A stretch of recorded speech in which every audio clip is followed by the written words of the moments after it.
have you got your charger cable for your Pixel? Have you got a charging cable? Hello, come over. Nice to see you.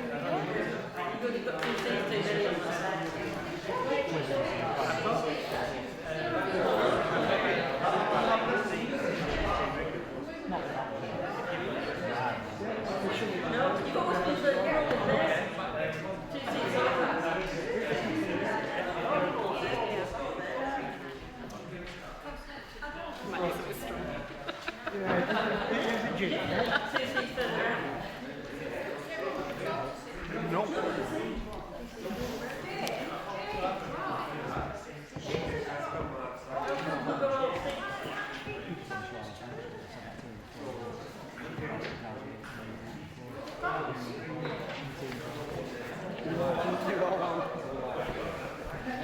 Live streaming.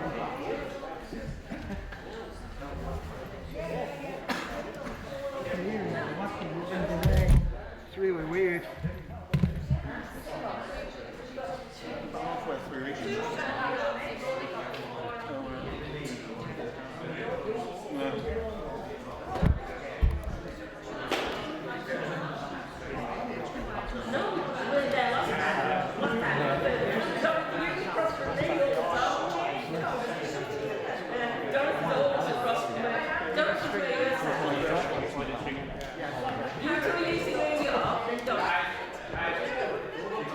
Live streaming is on time.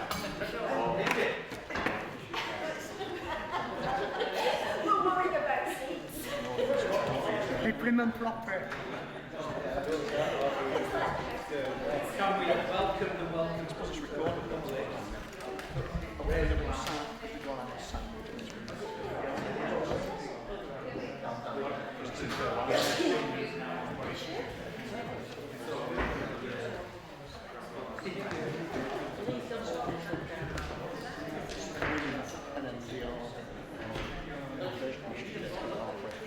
It's actually worth the read because it shows concepts that are on the top. I will say that.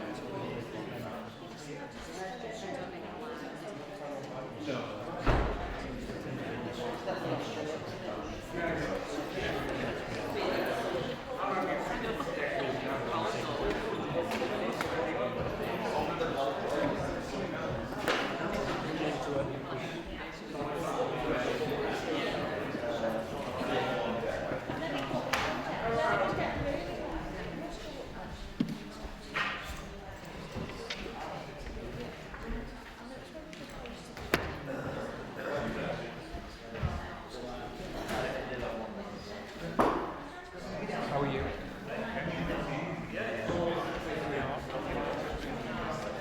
Oh, that's good. I'm quite happy with that. Very happy. Oh, This is the best I've got. oh cool. So, yeah. How much charge you got? 53%. Right. If the battery's like that.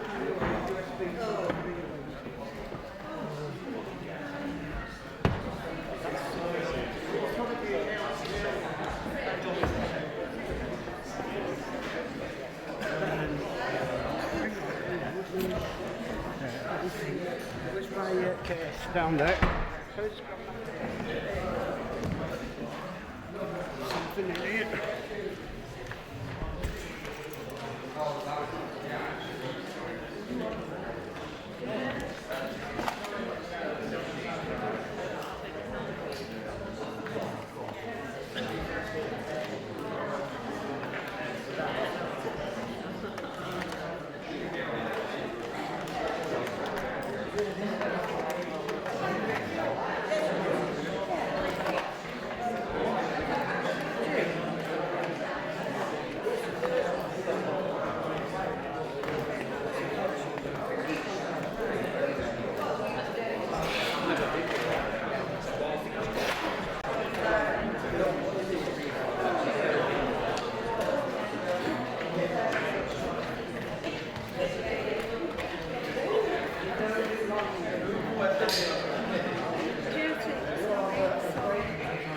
caretaker's not in.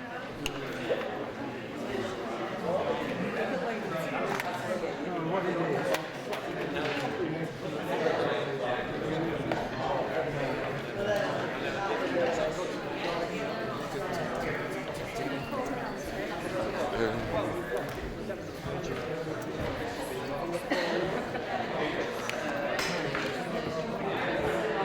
Totally up to you. I'll come and I'll sit next to you. I did.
For His Worship the Mayor of Pendle, Councillor Ken Hartley.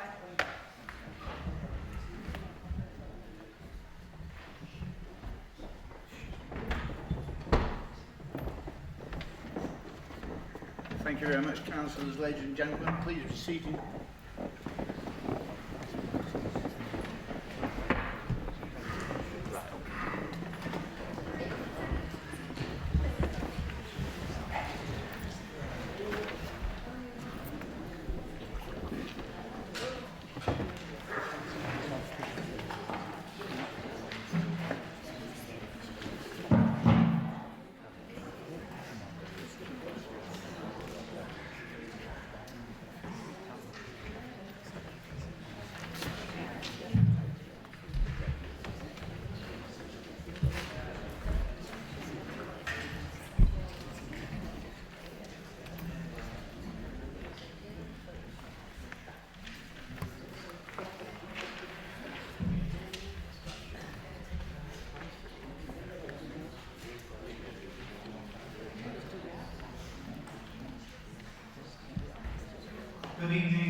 Thank you, Mr Mayor. Councillor Leonti. Thank you. Mr Mayor, apologies from Councillor Christian Wakeford, Councillor Foxley, Paul Foxley that is, Musab Al-Shad, Councillor Petty and Councillor Merton McCullough. Thank you very much indeed. And again, reminder of declaration of interest. The members reminded of the legal requirement concerning the declaration of interest. The member must declare a disposable pecuniary interest which he or she has in any item on the agenda. The member with a disposable pecuniary interest in any item may not participate in any of the discussion of the matter at the meeting and must not participate in any vote taken on the matter at the meeting. Are there any disposable pecuniary interests? No? Thank you. Again, a reminder that items relating to the budget will be recorded votes. And 6, 7 and 8 on the agenda for reference.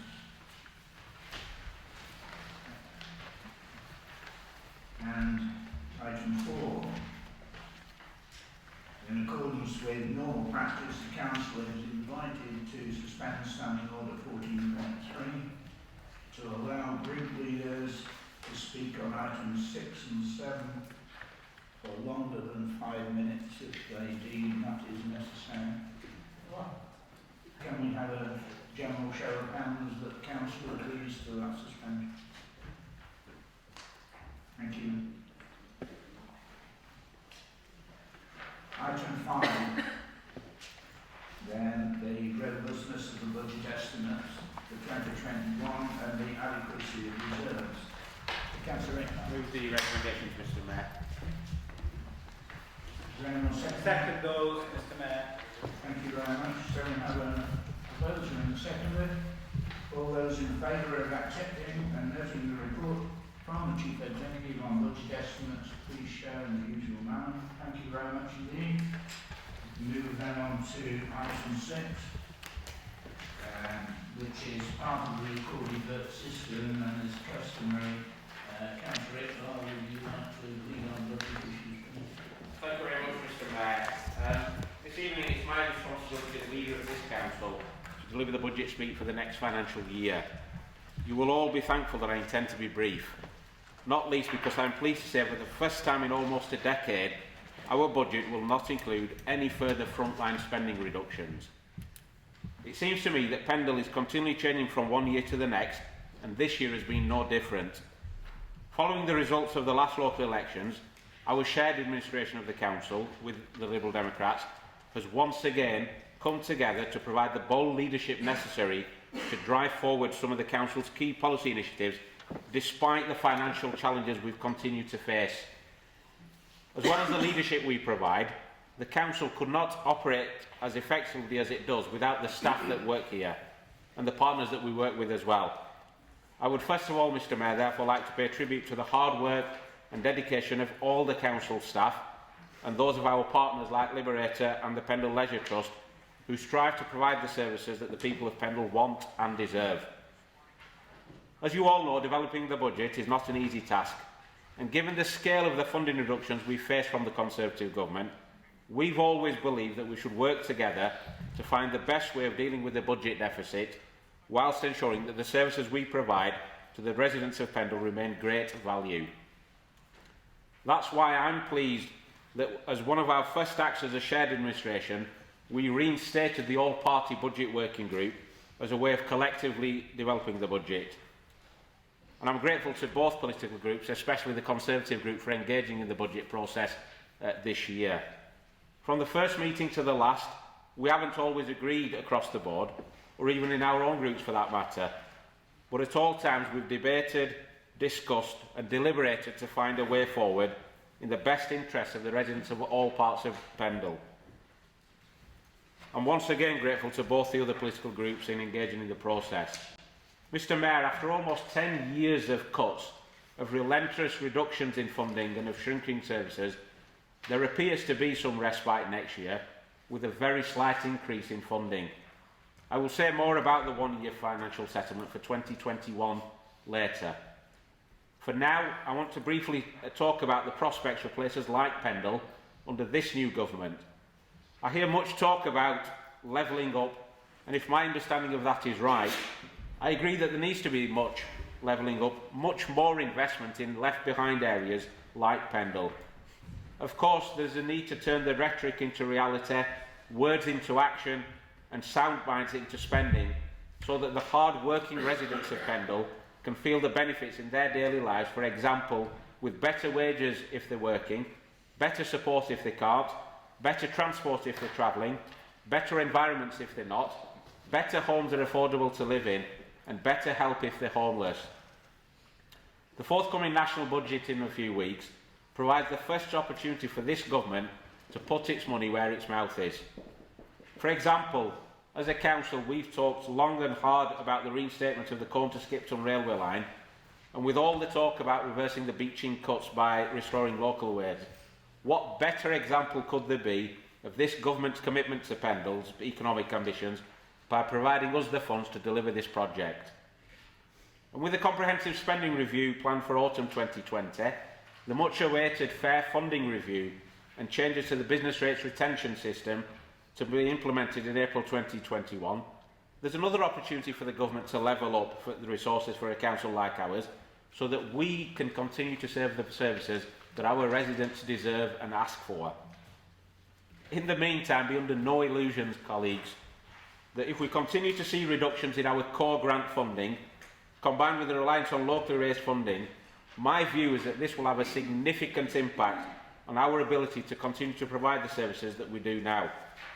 We all need to be prepared to take difficult decisions. But these are matters to consider in the future, and I'd now like to focus on the current year's budget and activity. I've said earlier that these times are difficult for the Council, and difficult financial times have never been more important for this Council to manage its money effectively.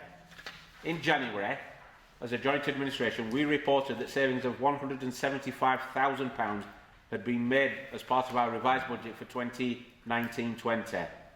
And I'm pleased to say that this evening, as an update, that our continued efforts to reduce the costs of our services are expected to deliver savings of around £210,000 by the end of this financial year.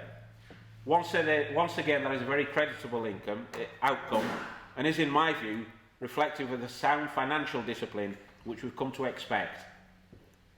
Councillors, it's been a very busy year under my leadership of the shared administration, and I'd like to take a moment to reflect on some of what we have achieved. In doing so, I will provide an update on some of the key projects in the 30-point plan for Pendle, which we set out at the beginning of the year. The delivery of the extension to Loamshire Industrial Estate has long been an aspiration of this Council, and I'm pleased to report that everything necessary is in place to deliver Phase 1. Just to remind you, this is expected to provide the space to create around 500 jobs and more than 100,000 square feet of industrial space to help our growing business base. And talking of big strategic projects, there's nothing been as much bigger in Pendle for the last few years than the £32 million redevelopment of the former Bryfield Mill, or Northlight as it is now known. This 400,000 square foot mill has been transformed into the head offices for Lancashire Adult Learning, Burnley Football Club in the community, and the leisure box, which is now complemented by a new gym and an outdoor 4G football pitch.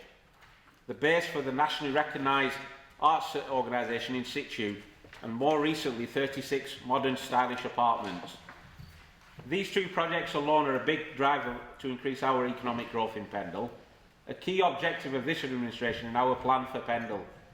And helping business grows one of my top priorities.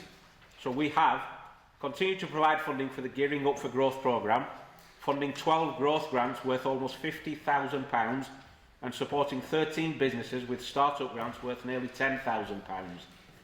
We've continued to support Growth Lancashire, and which is chaired by our Pendle's own Tim Webber, and with the Boost range of products has helped a number of Pendle businesses accelerate their growth plans. In conjunction with the Pendle Vision Board, the Council has launched its Made in Pendle campaign, to showcase the good products and services that are made right here in Pendle, and to show the companies across the country what a great place Pendle is for doing business. And business is central to the corn bid, which is now in the second year. As part of our plan for Pendle, we said we'd look to develop a bid in Barnoldswick, and the feasibility work for that is now well underway. We said that we would launch a new drive to increase the supply of social housing across Pendle. Our joint venture with both Together Housing and Barnfield Investment Properties, which you all know as Pearl Together, is at the forefront of this work. Recently at Harrison Drive in Corn, Pearl Together, the Policy and Resources Committee granted planning permission, and Pearl Together will develop 79 eco-friendly, affordable 2- and 3-bedroom homes. These homes are expected to take advantage of the latest in green technology for their power and heating, and it is the first project that will be undertaken by this partnership. And at Further Clough Head in Nelson, around 40 of the 98 proposed properties for this site will also be affordable housing. And just to remind you, colleagues, in terms of Pearl, Pearl has just completed and sold all of the 36 new houses at Clitheroe Road in Brighfield, is on site developing 32 new houses at Langroyd, and 21 new houses on Corn Carry Lane, both in Corn. We've demolished the former Corn Health Centre, which will be replaced by 12 apartments for the Peter Birchwhistle Trust and 4 retail units. These developments will build on the success of our other Pearl joint ventures, which is currently celebrating 10 years of regeneration. And as a council, as partners in leading housing development, I believe that we've provided the confidence for other public and private developers to build much needed new housing in Pendle. For example, Persimmons are well on their way to developing out their site on Notts Lane in Corn. Seddons have completed their development at Salterfirth. McDermott's are on site starting the development of around 100 units on Windermere Avenue in Corn. Together Housing have completed their 22 affordable housing developments at Warehouse Lane in Folridge. And Calico have completed their 33 affordable housing developments on Priory Chase in Nelson. And we've recently received reserve matters planning applications for Barnsley Shed in Barnoldswick and Truth Lathe in Barrowford, which should see almost 400 new homes built. But whilst delivering new homes, Mr Mayor, provides residents with the ability to climb the housing ladder, our plan for Pendle also focused to continue the reduction in the number of empty properties. And I'm pleased to say that this has paid off, with a number of long-term empty properties now less than 3% of the housing stock. And we said that we will tackle the bottleneck in the delivery of disabled facilities grants. Again, Mr Mayor, it gives me pleasure to report that for the first time in a number of years, we will have committed most, if not all, of the funding allocation we've received this year by the 31st of March. We all know that great housing offer can make for a great place, and that same principle applies to our town centres.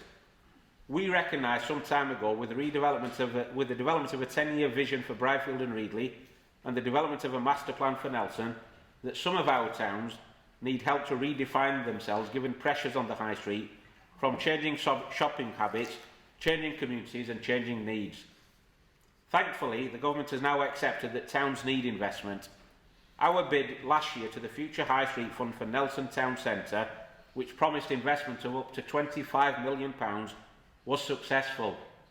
But it is disappointing that we're now being told we'll only get between £5 and £10 million, and we still have to bid for that. So we were successful for 25, that's been downgraded to between 5 and 10, and we still have to bid for it. I can tell the government now that we have the ambition as a council, we have the commitment, we just need the investment. And investment is the name of the game with the Nelson Town deal. Again, we're told there's up to £25 million available. I, for one, will be actively working with our new Nelson Town Deal Board to make sure that we've got a comprehensive investment plan to secure that and more funding, so that we have a great deal with the government for Nelson. But Mr Mayor, I recognise that Pendle is polycentric, and the other town centres are just as important to me to Pendle's prosperity. Unfortunately, despite what I would consider to be high quality bids from both the town councils in Barnoldswick and Corn, their bids to the High Street Heritage Action Zones were not successful. But Mr Mayor, as you know, I'm known for my perseverance, and I will ensure that where we can, we will work to secure more investment for both Corn and Barnoldswick. But talking about investment, or the lack of it, we continue to face a significant challenge as a local authority. Despite that, we are keen to ensure that services and facilities are maintained and improved wherever possible. This approach has been at the heart of our partnership working with town and parish councils, who once again have risen to the challenge of taking on more responsibility for services and facilities. And I want to thank and place on record my appreciation to those town and parish councils that have worked constructively with us to protect local services, and would encourage others to learn from those that have done this so successfully for the benefit of their residents in their areas. Our plan for Pendle, Mr Mayor, set out a range of other priority actions which I'm pleased to report back on. We've reviewed the operation of litter bin and dog waste emptying, ensuring the service is operating as efficiently as possible. We've recently successfully renegotiated a new deal to extend our contract with district enforcement to deal with recalcitrant litterers. In the current year, the success of this arrangement has not only resulted in more fines for littering, but it's freed our own environmental crime officers to deal with even more cases of fly tipping. We reversed the unfair and unreasonable increase in cemetery charges pushed through by the last Conservative administration as part of their budget. We've also successfully lobbied for the Victoria Clough culvert in FEB to be repaired. We've secured European funding for further flood alleviation measures in FEB, which we hope will be more than matched by the Environment Agency. And we continue to lobby the Government, the Environment Agency, and anybody else for that matter that's prepared to listen to us, who can provide the funding necessary to provide the flood alleviation measures required to manage flooding once and for all in FEB. And at the turn of the year, Mr Mayor, we supported residents in the Essex Street area of Corn with their bid for a pocket park on the council's surplus land on that street, and I wish those residents good luck with their bid. Mr Mayor, I believe we reversed the daft decision of the previous Conservative administration to dispose of the A Centre and number 1 Market Street, which we believe would have cost the council money, and because of our entrepreneurial instincts, we've agreed a property investment strategy, of which I'll say more about later, backed up by £10 million of new borrowing. Also, in partnership with other Pennine local authorities, we've become a trailblazer for dealing with childhood obesity, and we've fully signed up to the campaign for promoting a healthy weight in our population, too, as part of our drive to improve health outcomes in Pendle. In responding to the climate emergency declared by the council a few months ago, we've set up the Climate Emergency Working Group under the chairmanship of Councillor Tony Greaves to focus our efforts in this area. I'll say more about this later, but one of their first actions resulted in the Summit for Schools on climate change, and I believe this was a resounding success. Our digital transformation of the council is advancing at an incredible rate, with over 100 services and counting now available online 24 hours a day, 7 days a week, 365 days a year. And as part of our campaign to connect with residents, improving that two-way communication, myself and other leading councillors across the borough, along with senior council officers, have held a series of Let's Talk events to listen and act on their concerns.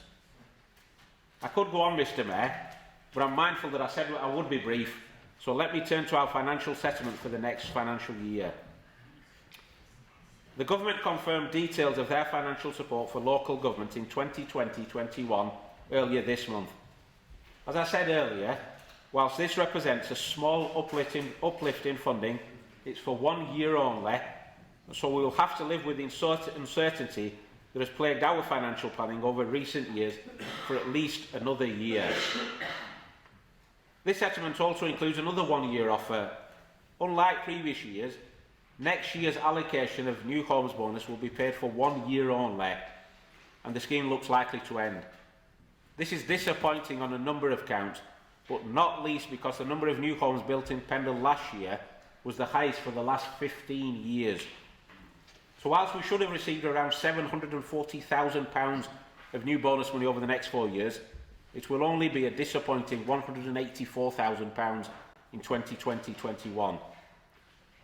And I have to say that, whilst this payment of new homes bonus and the small uplift in funding is welcome, it does nothing to replace the millions of pounds of funding this council has lost in the last decade as a result of the Conservative government.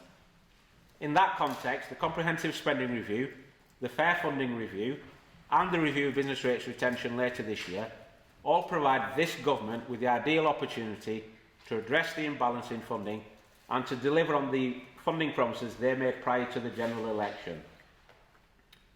I mentioned earlier that the message from this new government is about levelling up, about investing in the north of England, and particularly the left behind places like Pendle. We need to make sure, Mr Mayor, that they are held to account for the promises they made, so in unleashing Britain's potential, we can unleash Pendle's potential to continue being a great place to live, learn, work, play and visit. Growth of the local economy remains at the heart of our plans. The economic success of Pendle as a place will not only reap financial rewards for this council, it will provide the opportunities for local businesses to grow and for local people to find employment in rewarding careers. It's in everybody's benefit to have a prosperous Pendle.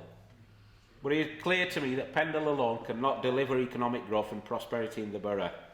It's with the strength of our partnerships, the network of organisations with which we collaborate and the inspirational leadership which our communities that have proven to be so effective in recent years and which we will need to deliver sustainable economic growth. As a council, like the rest of Lancashire's local authorities, we're committed to supporting the development of the Greater Lancashire Plan and to make an effective contribution to the Lancashire Local Industrial Strategy, both of which will present a case to the Government for investment in Lancashire and, more importantly, in Pendle. Combined with the development of a Pennine Lancashire economic prospectus and the imminent refresh of the Council's own job and growth strategy, I'm confident that our investment plans for Pendle's strategic economic development objectives have been clearly made. And the last time I stood here, Mr Mayor, I talked about my hope that a Lancashire Combined Authority with a substantial devolution deal would be the best opportunity to secure the investment we need to achieve our strategic objectives. Indeed, I think we all agreed that devolution of funding and responsibilities closer to those that are affected by decisions is the right thing to do. Sadly, at that time, a number of councils did not support that view. But with the prospect of the Government's white paper on devolution in England this year, I'm pleased to say that there's a renewed interest now in the Combined Authority amongst the Lancashire authorities, and I'm hopeful that once again, councils will start working together in the best interests of Lancashire. Once again, Mr Mayor, I must thank Dennis Mendoris for championing Pendle's interests so effectively, both in his position as a former member of the LEP Board, but also as a long-standing chairman of the Pendle Vision Board. I'd also like to place on record my appreciation to Amanda Melton for not only running one of the best further education colleges in the country here in our borough, but for continuing to represent Pendle's interests at the LEP Board. And with that in mind, I'm clear that the Lancashire LEP is here to stay, and with a new Chairman and Chief Executive providing the necessary leadership, I'm hopeful that we can build on the relationships that have seen a multi-million-pound investment in projects like the junction improvements on the M65, the rejuvenated North Light in Briarfield, and the expansion of the Lancashire Industrial Estate delivered in Pendle. On that point, we all know that a crucial part of our growth story has to be better connectivity westwards to other parts of Lancashire and eastwards into Yorkshire. I don't wish to steal Councillor Greaves' thunder because he's got a motion on this later, but all I'll say is with the appointment of Pendle's Member of Parliament Andrew Stevenson as the Rail Minister, surely now is our best opportunity to get the funding necessary to deliver the reinstatement of the Corn to Skipton rail line. To coin a phrase, Mr Mayor, no more dither and delay, give us our new railway. Along the same lines, after consultations on the strategic road network, the major road network and transport for the North strategic plans, options for better connectivity between the M65 and Yorkshire are now again being considered by Highways England. I'm of the view that this matter has been studied to death and the delivery of the Corn A56 Villagers bypass is now well overdue, not only to support our economic growth ambitions, but to relieve the significant congestion currently experienced by those travelling through again. And again, to coin the phrase, let's get the bypass done. Turning now to our budget proposals for next year. First of all, I'd like to take this opportunity to thank the management team for bringing forward proposals early in the financial year to address the budget shortfall. It is right that we consider these matters carefully so that the impact of budget reductions on the residents of Pendle can be minimised wherever possible. In September, as a council, we agreed a package of savings totalling nearly 300,000, and these will be implemented in full. And Mr Mayor, recognising the strength of our administration of the council, my group has been able to agree a budget with the Liberal Democrat group for next year, providing a sensible way forward for this council. We've considered further recommendations from the management team in some detail, and in particular, £50,000 for the Community Climate Action Schemes, which will be overseen by the Policy and Resources Committee on advice from the Climate Emergency Group. £15,000, Mr Mayor, this year and next year to provide the seed funding towards the tree planting in partnership with the Ribble Rivers Trust, and Councillor Whip will elaborate more on that. We will add £50,000 to the Disabled Facilities Grants budget to provide funding for the small number of grants which exceed the £30,000 limit. We will remove the administrative charges for replacing the wheelie bins, which have proved so unpopular, and again Councillor Whip will speak on that. And if we can persuade our friends at Lancashire County Council to contribute, we will provide a small amount of funding to provide free bus travel for under 25-year-olds across Pendle. I'd like to thank the Leisure Services Working Group for the work they've undertaken on the strategic review of leisure services in Pendle. This clearly has been a worthwhile task, and it's clear to me, and my view remains, that Pendle Leisure Trust remains the best option for the delivery of leisure and sports services in Pendle. We will revisit the recommendations of the review in due course, but I do agree with a view that our facilities are ageing and in need of some urgent care and attention. A review of the condition survey is underway, and I await recommendations from officers on this. But for now, we have no desire to reduce the level of service provision by the Pendle Leisure Trust. Unlike the previous administration of the Conservatives, we will therefore not accept any of those proposals put forward that seek to do so. We believe there is a balance between sensible savings, with the Trust using some of its own reserves, and continuing to maintain services for the people of Pendle. We will therefore accept the proposals to reschedule loan repayments, reduce the cost of recoverable VAT, along with a small price increase. Mr Mayor, we will not increase cemetery charges. Whilst I acknowledge that the management team's objective for this service to become self-financing, we do not believe in burdening those people who have lost loved ones even more than they are burdened now. The charges will remain the same for the next 12 months. And likewise, we will not be making any reduction to the street cleansing service this year. I think we all agree that this is a vital service and one which we should protect wherever possible. I commend the management team for developing options which will both save money and minimise the impact of the service, but I, for one, don't believe we've got to the point where this service needs to be changed. Mr Mayor, over recent years, our capital investment has been significantly constrained due to the lack of capital funding from the Conservative government. In response to this, we've had to be creative to make the best use of our assets and the limited resources we've got to sustain a capital programme. I've talked about our partnership with Pearl and Together Housing, and that is continue the good work that we're doing to regenerate parts of Pendle and across the patch. And just to highlight in terms of the Pearl 10 years, and I know there's a motion on the table, but just one example I will give. From the loans that this council has given of around £2.2 million, there's been around £83 million worth of investment in a range of residential, commercial and retail properties. That's a £2.2 million loan, not a grant, a loan, and in return we've got £83 million of investment. Building on that success and using a combination of our own sites and those we might require, our new joint venture with Barnfield and the Together Housing Group expects to deliver over 500 new housing units over the next 5 years. And not only that, Mr Mayor, with the investment from Together Housing and their ability to attract funding from Homes England, it's our aspiration that at least 250 of those homes must be for affordable housing. And we'll do most of this from rolling forward loans already made to Pearl, so we don't need to put any new funding into the companies next year. I'd like to point out a couple of other items in our proposed capital programme that are worthy of note.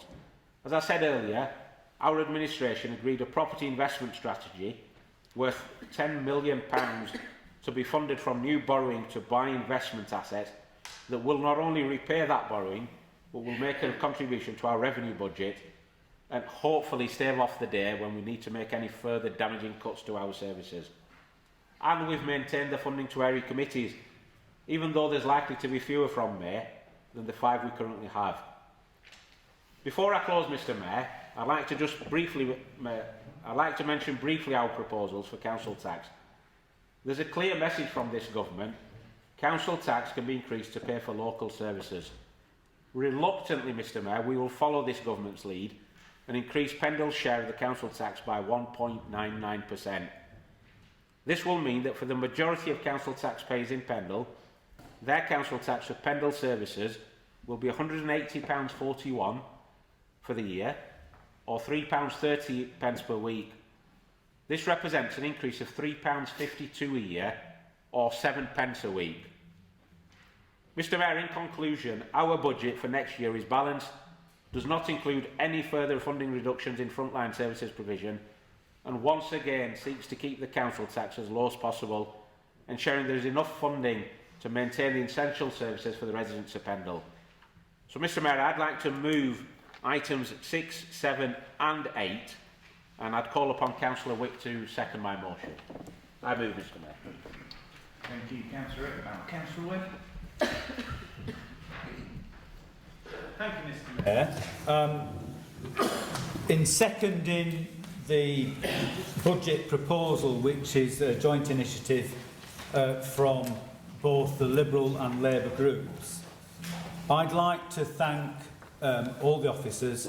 I'd like to thank members of the Conservative group because we began budgeting last May. And we've had all-party consensus on the savings that we've made, which have been significant, and as a consequence of that work, we are able to present a balanced budget tonight without any further cuts. And I think that's quite an achievement. I was given the job of leading on the council's finances after the last elections, and I really am grateful to all members of the council in participating in the way that they have. Okay. Keep on going, Trish. Keep on going. I am delighted tonight that we have a proposal in the budget to take real action on the climate crisis. After the elections last year, we set tackling the climate emergency as one of the top priorities for this authority. And I'm grateful to my colleague to my right, Councillor Tony Greaves, and other members of the Climate Emergency Working Group, and all the members of the public who were taking part in that, with the work that they've done, the suggestions that they're coming forward. And tonight we are in a position of putting some flesh on the bones of what they are proposing by having money available to invest.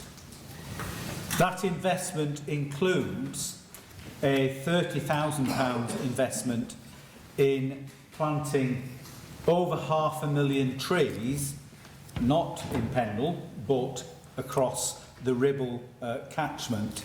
And that's through the Ribble Rivers Trust Woodland Connect project. And it's going to be a massive effort by huge numbers of people, volunteers, by commercial interests, by landowners, and that should have some mitigating effects in terms of carbon sequestration over the decades to come.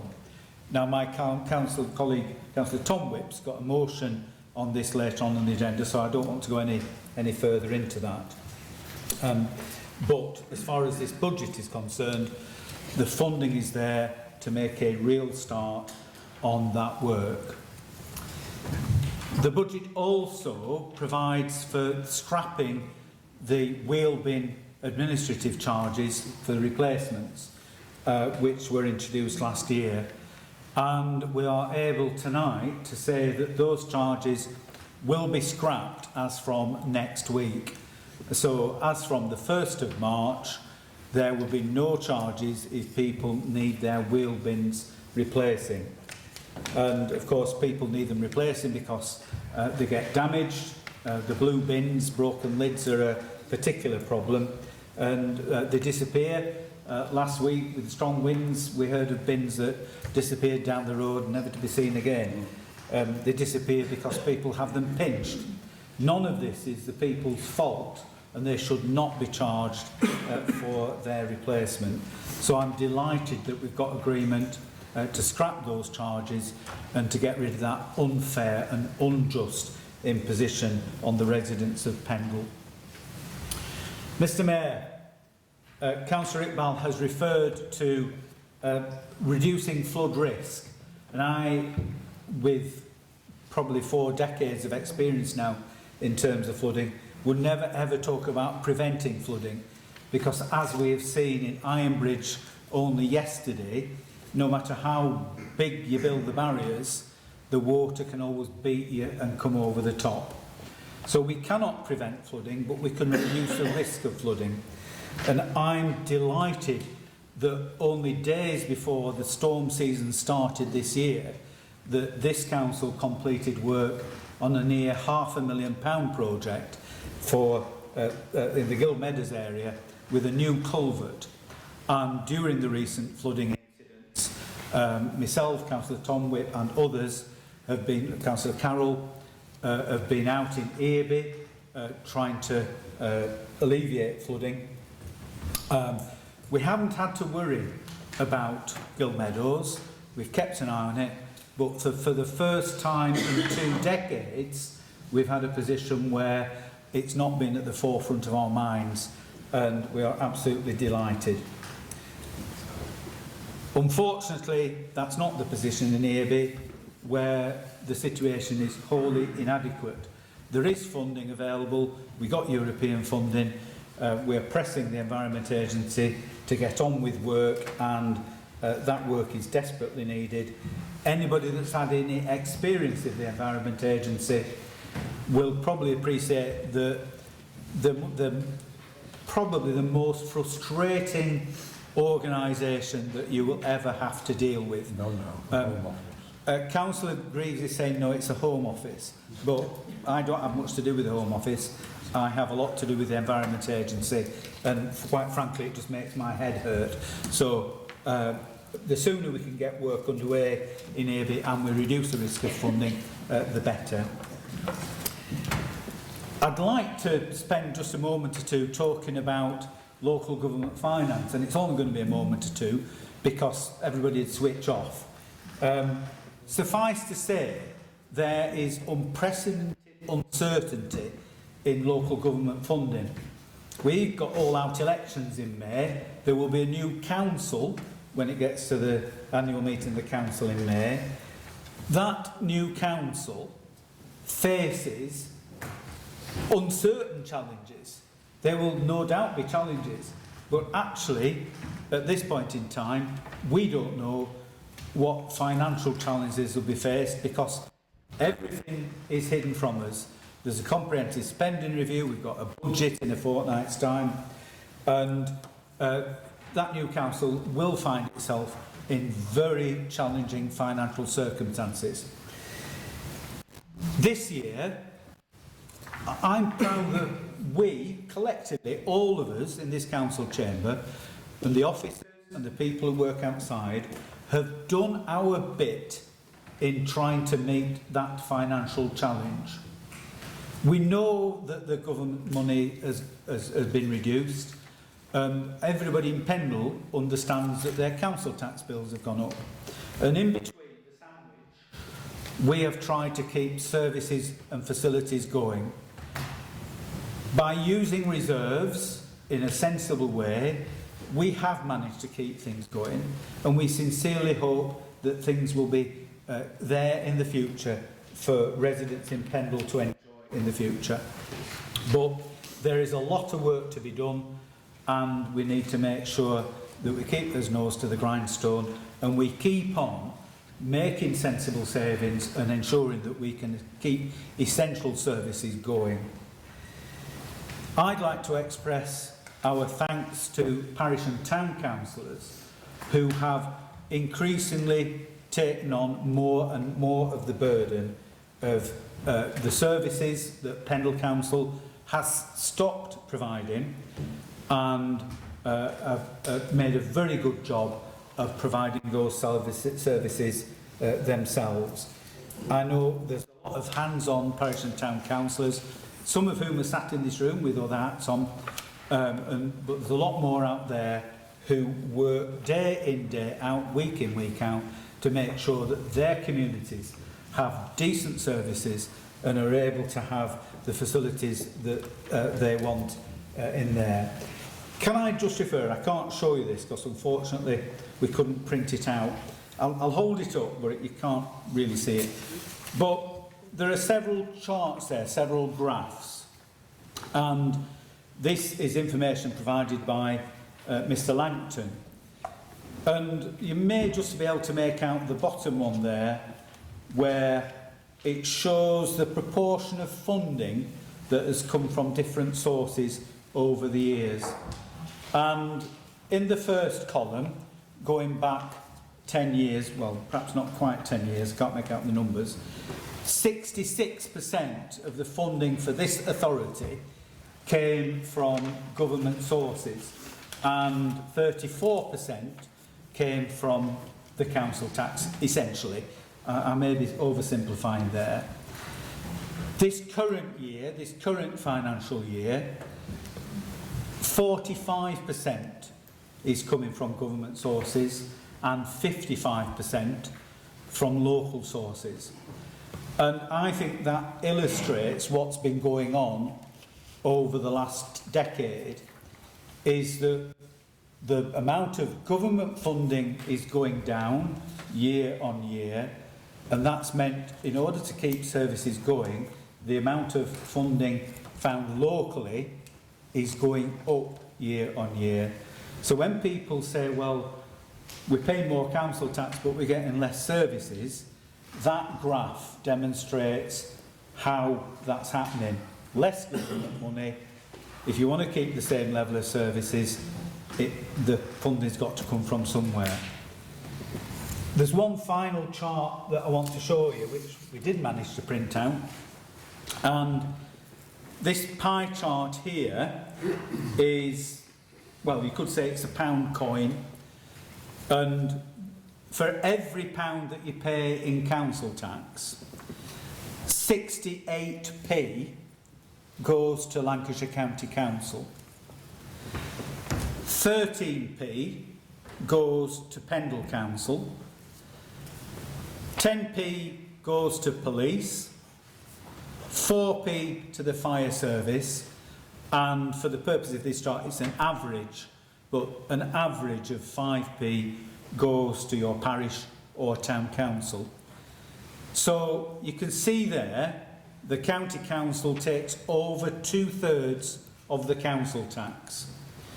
Now, in terms of the council tax increase, and Councillor Iqbal referred to the amount that Pendle Council will be increasing the council tax by, £3.52 a year for Band A properties, £5.28 for Band D properties. The figure for the Lancashire County Council tax, their increase for this year is £53.73.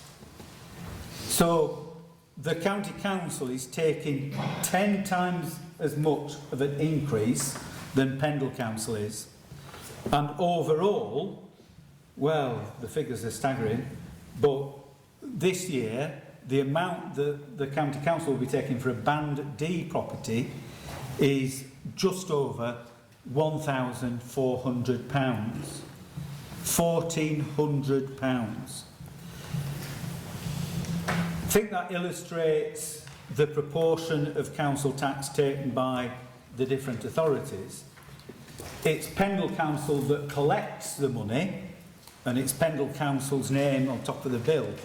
So Pendle Council tends to get the brunt of it. The County Council hide behind everywhere. But those are the facts and those are the figures. When it comes to the council tax, I believe, Mr Mayor, that we are reaching unsustainable levels here in Pendle and across the country. With the financial pressures that there are, the government has said you've got to put your council tax up, and that's what people are doing. They're doing it at Lancashire County Council, £53 odd. We are doing it here, £5.28 at Band B level. But we are not a rich area. Most of our properties are Band A. The average level of council tax in Pendle Band D is amongst the highest in the country. The average level of council tax collected per household is amongst the lowest in the country, and that's because most of our properties are Band A. Now, that is a conundrum that we cannot solve in this council chamber. Hopefully, it is a conundrum that the government can address with their so-called fair funding review. I hope that they do, because unless they do, those financial challenges for the new authority next year, in unprecedented, uncertain times, may be the last straw that brought the camel's back.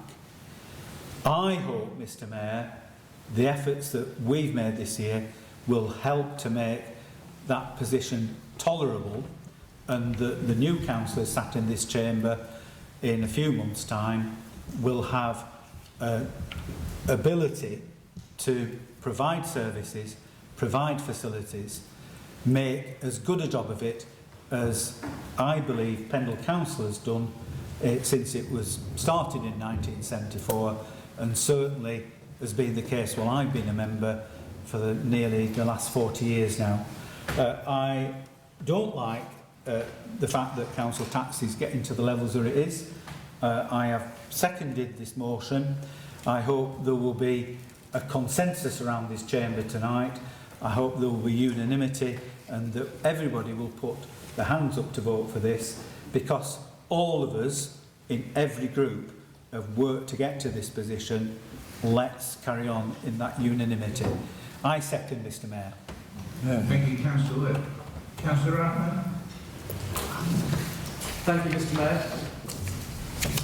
I would like to begin by thanking all our staff for their hard work and dedication, and the staff of all our partners such as Liberator and Pendle Labour Trust. Over the years, local councils have had to face many challenges. This in turn has led to elected members having to make difficult choices and decisions. We have sought to find better and more efficient ways of working. We have had to find better ways of joint and partnership work. Despite the challenges, we will continue to protect frontline services. We must ensure the Council continues to work for residents of the borough. We must continue to explore different ways of delivering services, which includes working with the public, private and voluntary sector. Whilst this is already taking place, we can and must do more. I would like to put forward our budget proposals for next year, but before I do this, I'd like to thank the management team led by the Chief Executive for their proposals not only tonight but throughout the year.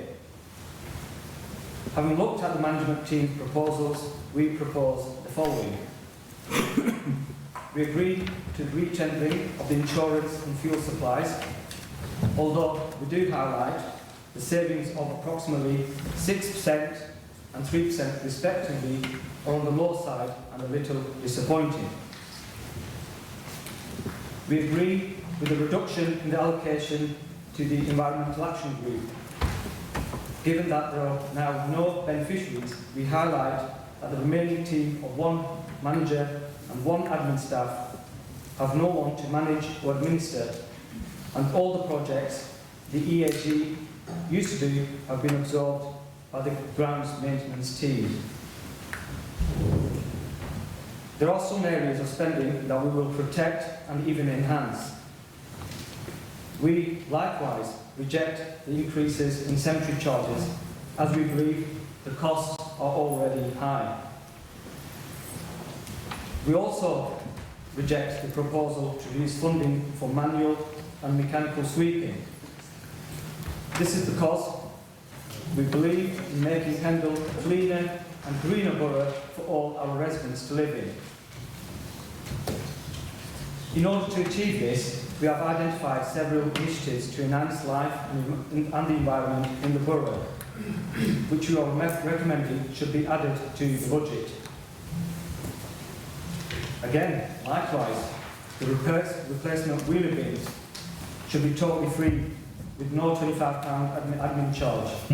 This again, if there are issues of theft and other issues regarding waste hassles that our residents are facing. However, we'll go further than that. We would also remove the charge for the removal of bulky household items. We believe this will cut down the risk of fly tipping and reduce residential waste hassles. We would also provide extra support and resources for manual sweeping to help keep our streets, pavements and back alleys cleaner. We would provide an extra £25,000 to deliver this. Last year we introduced the Community Investment Fund, which was well received by many councillors, and we would provide each councillor with a sum of £2,000 to fund projects that are important to us and our local residents. As our budgets illustrate, we have been listening to the people of the borough who want to see the quality of life enhanced and maintained in respect of the environment. They and we are thoroughly sick of fly tipping, people throwing litter and the general lack of respect for our environment. This will and should not be tolerated. The district enforcement contract has helped highlight the issues of litter and enforcement. This has freed up our overstretched enforcement team to deal with far more complex and time-consuming issues. We therefore propose an Environment Enhancement Fund of £50,000 to be controlled by enforcement and used to cover projects such as supporting the engagement and education aspects of the district enforcement contract, promoting the new rules around bin replacement, promoting the rules and reasons behind free bulky waste collection, and feeding into special fly tipping projects. This funding will also be used to carry out annual chewing gum removal from pavements and town centres, and will also be used for general support for existing community groups and projects that enhance the environment. I now turn to the Pendle Leisure Trust, with whom we will continue to work to ensure that our residents from across the borough have the opportunity to access the best possible leisure services. This is vital if we are to ensure our current and future generations lead active, healthy lifestyles, and hence improving the health and well-being of all our residents. For this reason, we will support the request of the additional grant to Pendle Leisure Trust. However, we do believe that further work does need to be done, given the fact that any business predicting increased costs while sales are falling or at best are static, needs addressing at the earliest opportunity. We will work with Pendle Leisure Trust management team to help maintain and enhance, where possible, leisure facilities in Pendle. Coming back to the ground maintenance, as Pendle Borough Council seeks to offload parks and playgrounds to town and parishes, some have already decided to commercially tender the maintenance services, such as corn and trawling. Those who do pay Pendle Borough Council may seek value for money review in the future and put the services out to tender in an attempt to try and save money. Hence, initially, there will be less work for that particular department. Experience has already shown that a quote from Pendle Borough Council is very uncompetitive compared to private sector business. We have discussed the future of ground maintenance with our Chief Executive, and that this is something we will explore further. Mr. Mayor, in conclusion, the Conservative budget proposals are about ensuring Pendle is a nicer place to live and to work. I move the budget for 2020-21, the Conservative administration, and please can I put you on notice of further amendments if our budget proposals are lost, and also could I ask that the council tax resolution is voted on as a separate item? I move. Thank you very much, Councillor Ahmed. Have you got a seconder for the proposals that you just made? Thank you, Mr. Mayor. I wholeheartedly would second Councillor Nadine's proposals. Thank you very much indeed.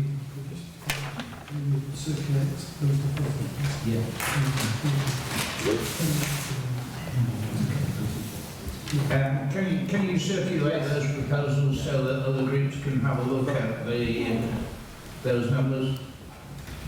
And having received those numbers, can we perhaps take a 10-minute adjournment so that the individual groups can look at those proposals and discuss their response to the proposed amendment? Yeah.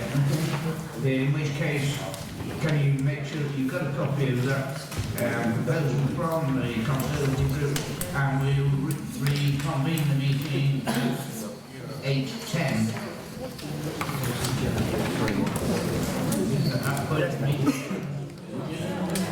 Somebody pays for 8:10 for a restart.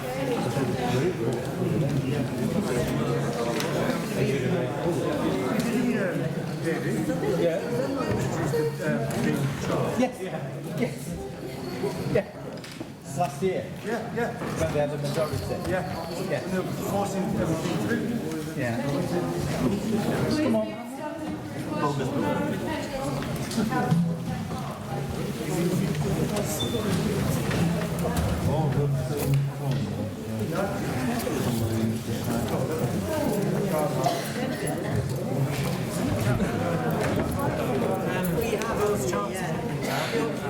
Pardon? Chance to try and show it home. No, they're not. They're not. Honestly, they are not. I know where you're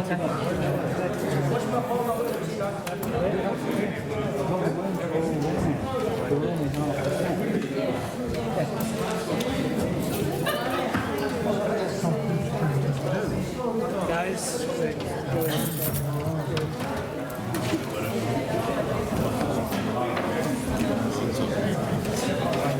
you're not going. What? Are you not going?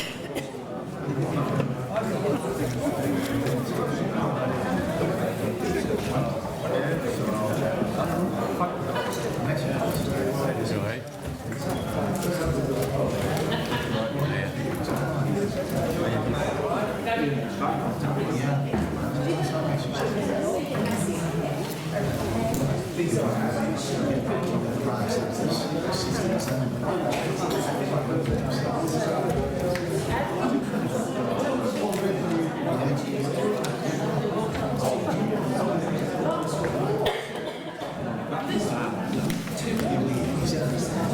Have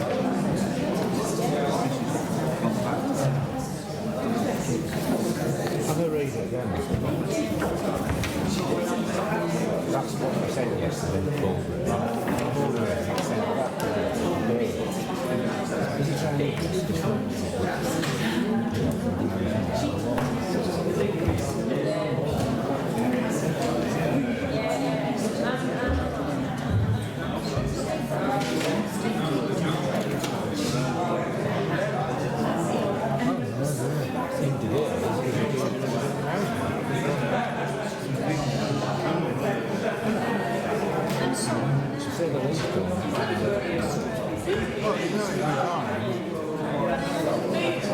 His words.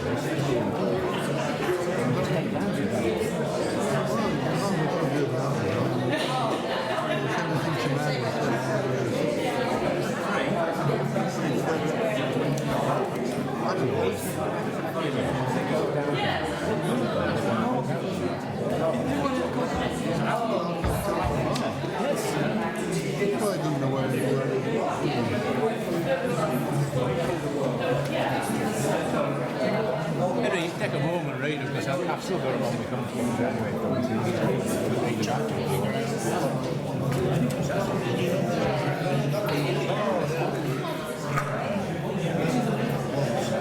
Also, if he's resigned, I can walk him from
Is it? Is it not supposed to? I don't think he's done it.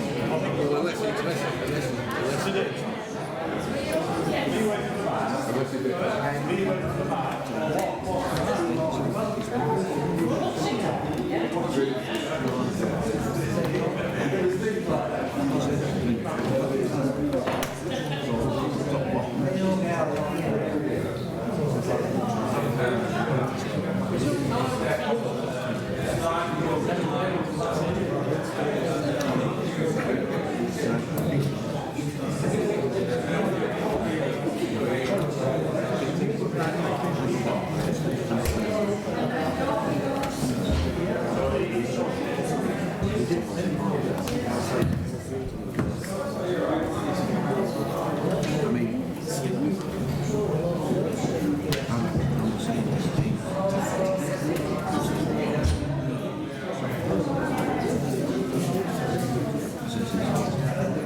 Thank you.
Can I remind you that we're currently still looking at the Conservative amendments to items 6 and 7 only, since the Conservatives did not include item 8 in their amendment.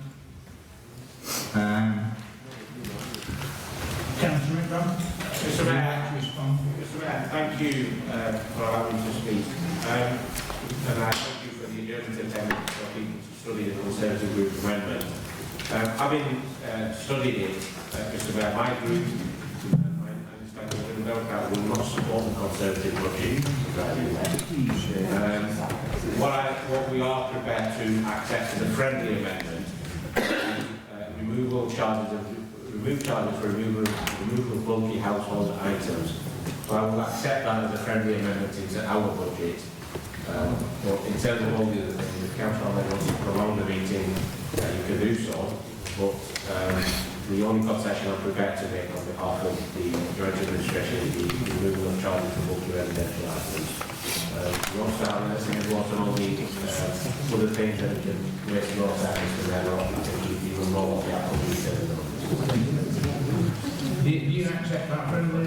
Mr Mayor, as the seconder to the original motion, can I concur that we will accept the proposal to remove charges for the removal of bulky household waste?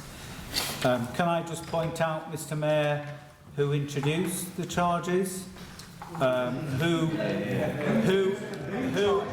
Who increased the charges?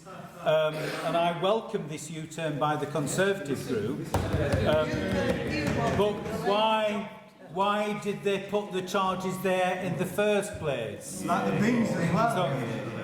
But when you said you were going to reverse the green bins, didn't you? You never did. And the bins. No, we have just reversed the charges for bins. That the Labour group. They put it on their leaflets. Anyone else wish to speak on the amendment? Yeah? Mr Mayor, Any other speakers at all on the amendment? No? Councillor Channing? Thank you, Mr Mayor. Mr Mayor, I listened to the comments that were being made and I found great relief in the comments that Councillor Whip made in suggesting that how we would be well to have cohesion with members in this floor. The discussion of a budget meeting like this tonight is folly in more than one way. You have budget working groups, and I used to be a member of a council that had a budget meeting similar to this, and I advocated down there, because we had budget working groups, that we actually agreed and reviewed the budget and came through to the council. And I'm sorry, Mr Mayor, we have heard how well this budget working group has worked. We've heard how well they've agreed and come to consensus. And now we're still having the wrangles tonight. That is not what we should be doing. We are here, Mr Mayor, not to try and protect individual, basic, petty party politics, but to simply go in and look after our residents who elect us. They are our constituents. They put their trust in us, and their trust in us to turn around and develop a sensible authority. I look at all the proposals, and the one issue that I have with great reluctance to is Pendle Trust. I don't deny that. If we look at the accounts over the last 4 years, we see they have been able to return a £10 surplus. Well done. Not a deficit. But they do that by manipulation of the reserves in and out. They originally asked for over 300,000. They've now accepted to reduce down to 176. Yes, people may say that could cost some services that they offer. Well, I'm sorry, what it would do, because if one then looks at the overheads, one sees that although the revenue is falling, the overheads aren't. They're not falling proportionately.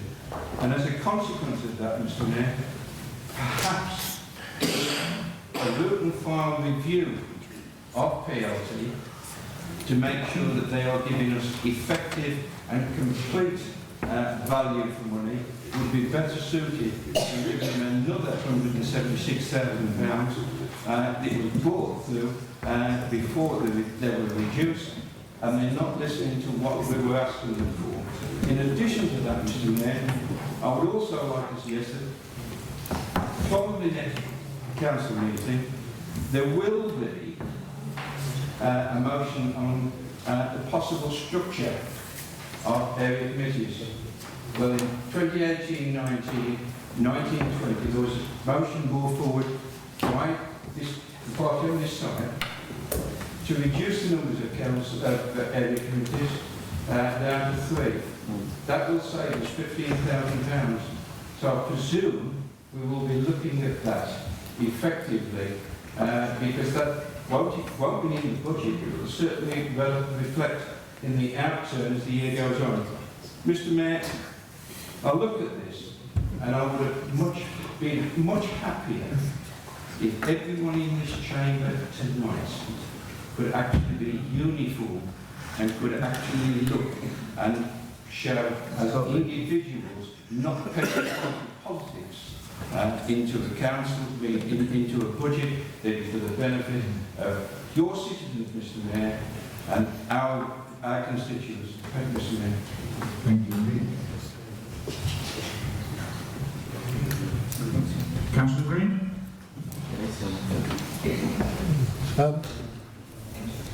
Thank you, Mr. Mayor.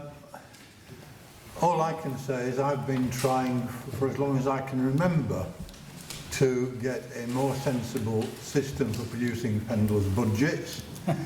It was the Conservatives who insisted on abolishing the working group originally. It is inevitable that at a budget meeting there may be different budgets which will vary. In the old days, the level of council tax always used to be different, but I see that the level of council tax is the same on both the proposals before us tonight. I've understood them properly. But it's inevitable. But what ought to happen is that we should all know what is going to be proposed by each of the groups or each of the combinations of groups or whatever before the meeting. Stop people adding extra things if they want to individually. But that's what we ought to know, so that we could have looked carefully at the Conservative budget and talked to the Conservatives about it and worked out if there is a compromise or if there isn't. But at least we understand it. What is stupid about the way, and I said this before and I say it again, what is stupid is putting budgets on the table which other parties have not seen. And I say that whoever's doing it, I've done my best, I failed miserably. What I will do, however, is to congratulate the budget working group this year on getting quite close to that, because actually there is hardly any difference between these budgets. Hardly any difference. It's just a few details and one or two political points and one or two very important points. But one of the reasons, we all know why this budget this year is easier than it has been in the past, some past years, and some of it is not directly due to Pendle Council. But some of it is.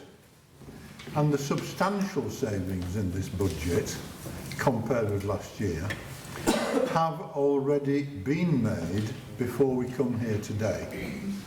And that is a result of good work by the appropriate council officers during the year, starting immediately after the annual meeting last year. And it's also good work by the budget working group, working with the officers, getting a consensus of what could be agreed and what was brought to the council and agreed some meetings ago probably. So the council does it more sensibly than it used to do. I'll simply say that, where the budget meetings sometimes went on till quite a time after midnight. We don't do that anymore. You'll be pleased to observe, Mr. Mayor, and we will all be pleased to observe. But it could be done better, it ought to be done better, but, you know, and I then say this to Councillor Turner, that the main group in recent years who prevented it being done better are the Conservatives. Thank you, Councillor Green. Anyone else? No? Councillor Ahmed. Mr. Mayor, I've heard all the comments which have been made by colleagues. It might be helpful to try and reach consensus if I could have 2 minutes with my group Just 2 minute adjournment, please, if that's... Yeah. Yeah. Yeah. Agree. Yeah. Just 2 minutes. If it's just going to make it easier, then can we adjourn for 5 minutes? 2 minutes, Mr. Mayor. Okay, the meeting stands adjourned then until 8:30. 2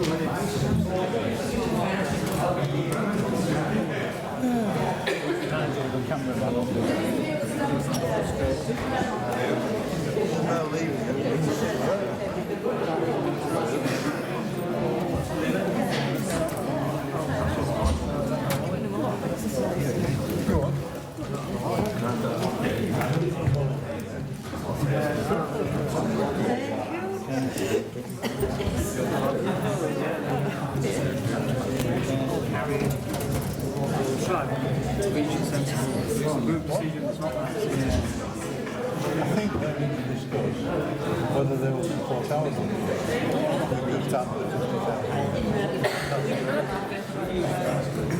Well, So it's 2? Oh, and the bulky. Yeah. I see. I get the idea. well, that's the only because otherwise. So the bulk is now yes.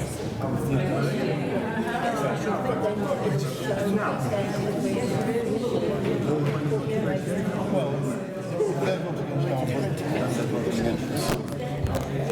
Now, the effects we ought to say, no, they vote against it.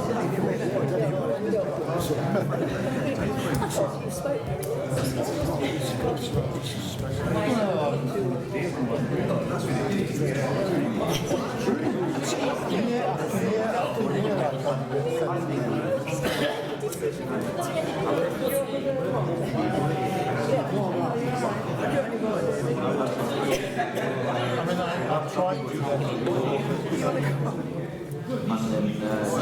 allowed to move it. The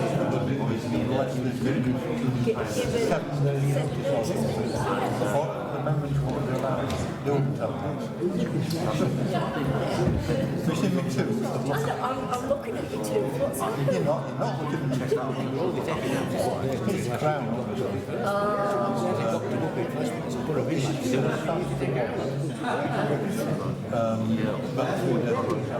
But look at it. What it looks all right. It's starting to wobble. I'll need to come and get it changed. I could have been today. Get back on the I'm not thinking get back and then to start work. So I'm going to ring them up on Monday morning. However, I'm not lost. I didn't swallow it. On the two areas and taking it away. Well, I don't know. I think that's in the wallet. But the young one, they get so much price on the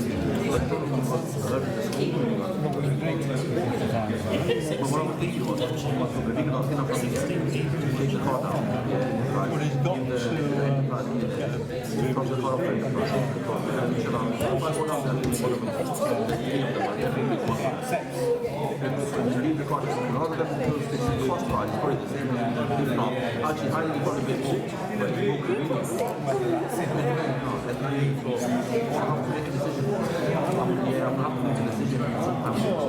I mean, 50,000 is not within the bounds of accuracy.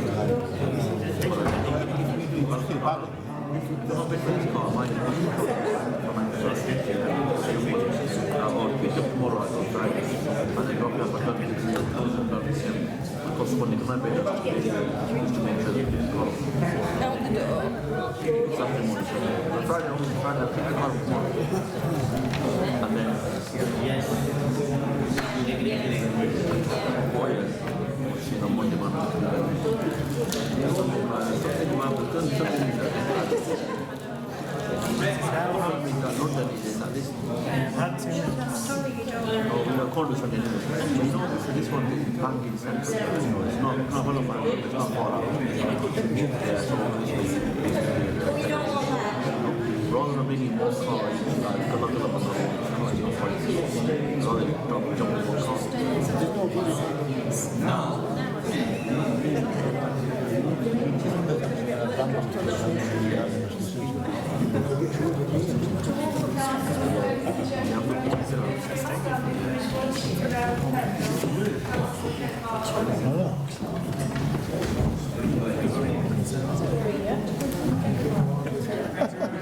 Victoria's holding the court.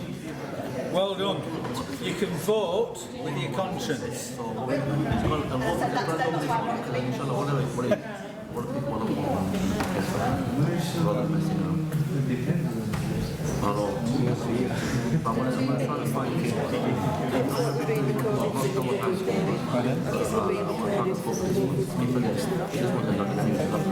That's the camera.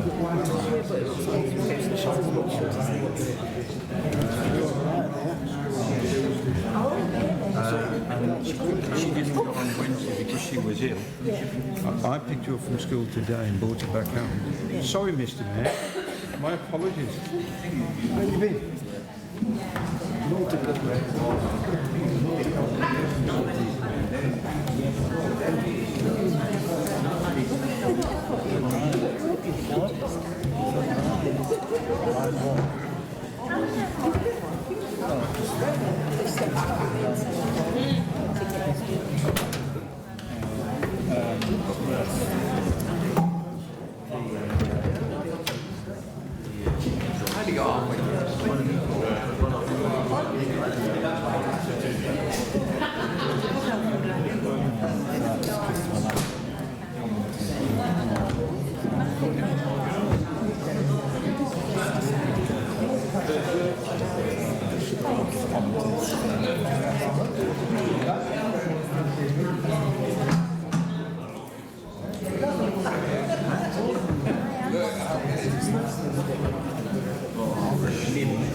Councillor Ackman, would you like to continue since you asked for the agenda?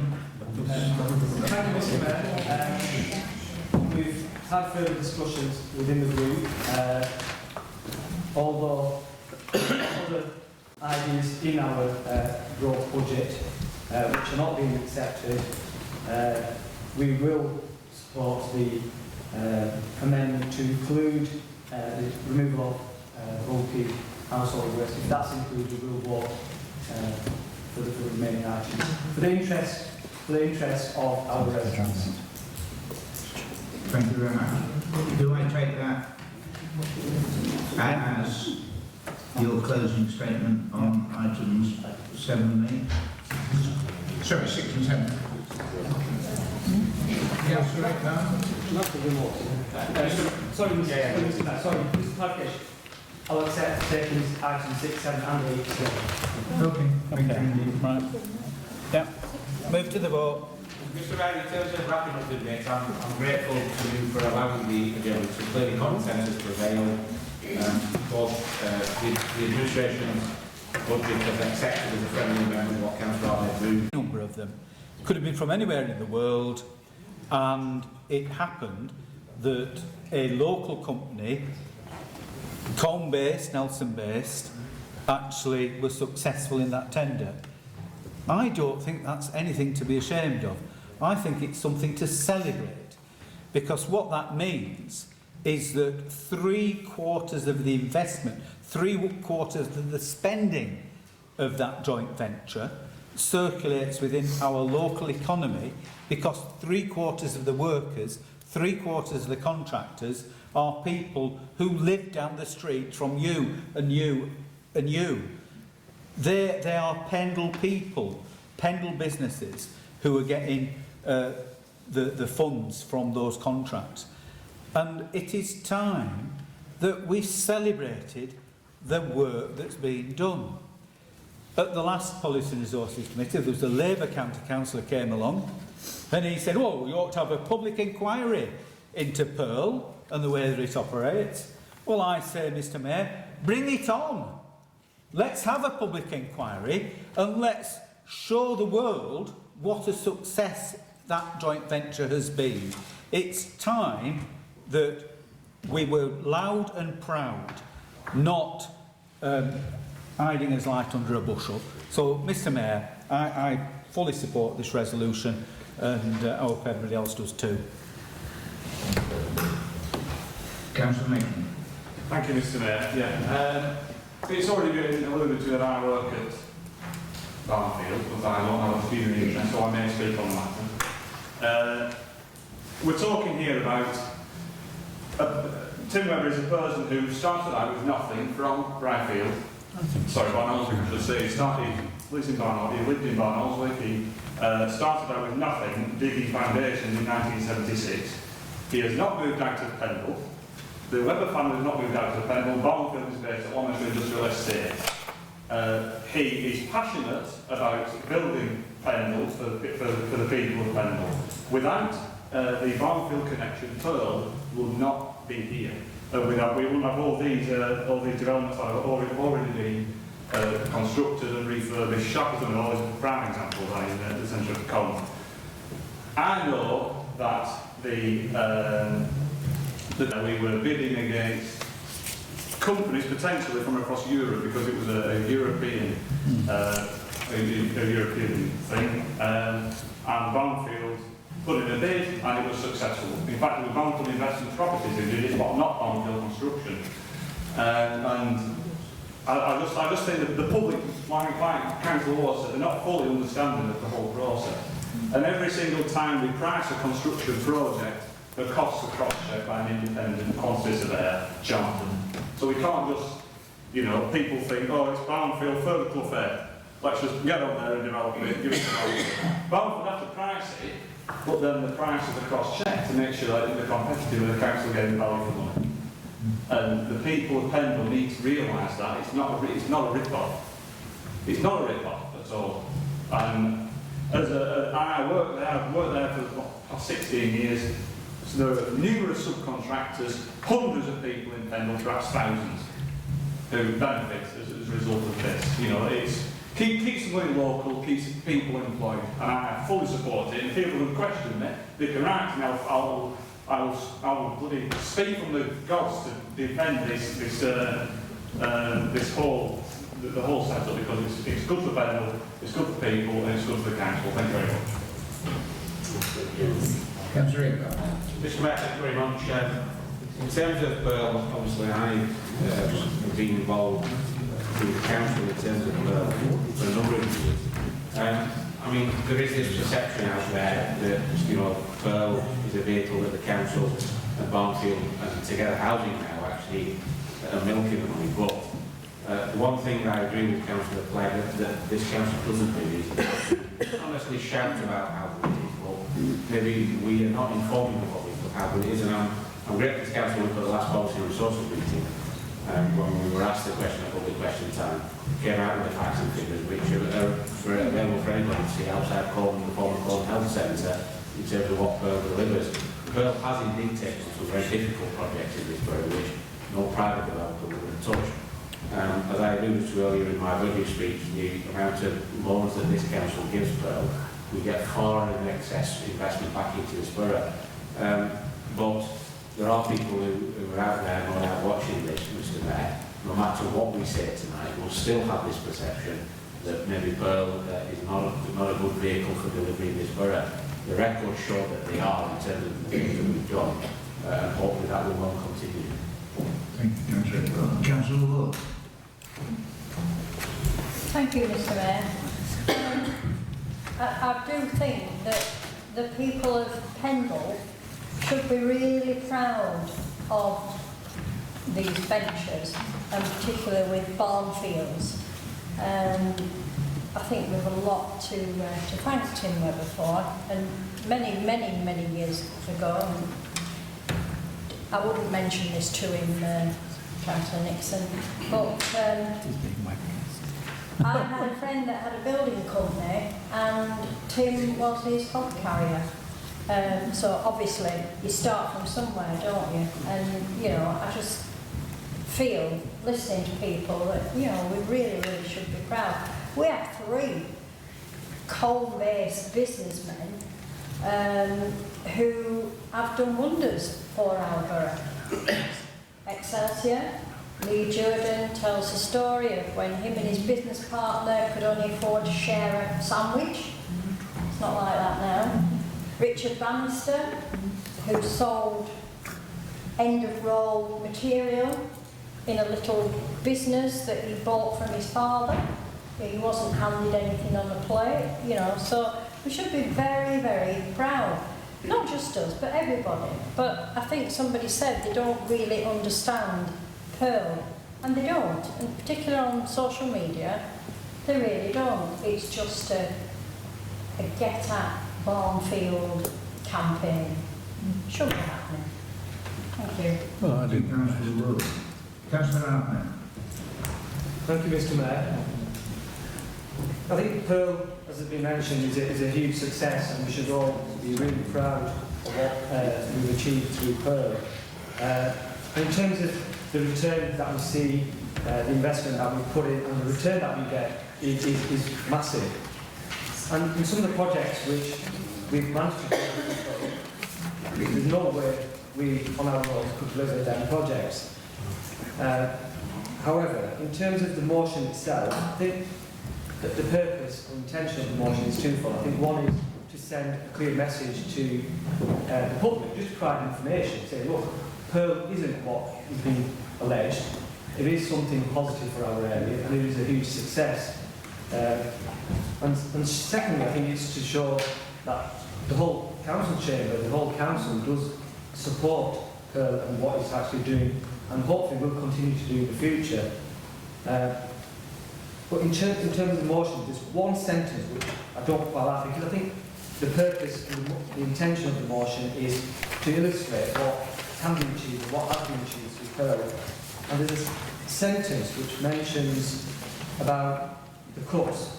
I think it was Councillor Ward who mentioned in terms of the government schemes and funding that has come through. So it's not, in my view, isn't actually correct in what he's saying. He says in a decade they have seen the axing of government regeneration programmes and cuts over 2/3 of the government funding. True. Yes, there have been cuts, but there has been investment at the same time. And the point I'm trying to get across is that sentence itself doesn't add anything to the motion itself. And I would ask, please, if Councillor Clegg would be happy to just link that part and then continue the Pearl initiative with all party support has been and then continues as it is. Because I don't think it genuinely doesn't add anything to the motion itself. True, though. Please. Thank you, Councillor Hartman. Councillor Clegg, would you like to Thank you, respond? Mr. Mayor. Sum up? I was hoping I wasn't going to have to stand back up and say very much, and that it would sort of have unanimity around the chamber without changing anything. I am reluctant to take out that sentence, Chairman, because there's nothing in that sentence that isn't actually a true fact.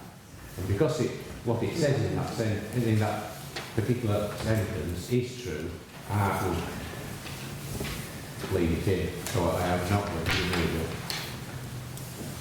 Thank you, Mr. Mayor. Thank you, Councillor Clegg.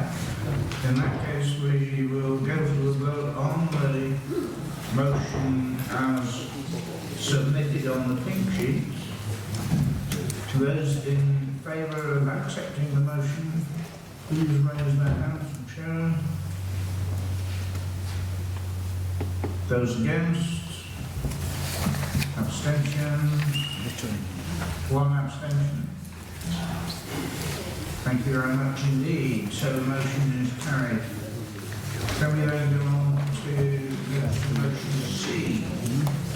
Motion on littering to be moved by Councillor Lamb.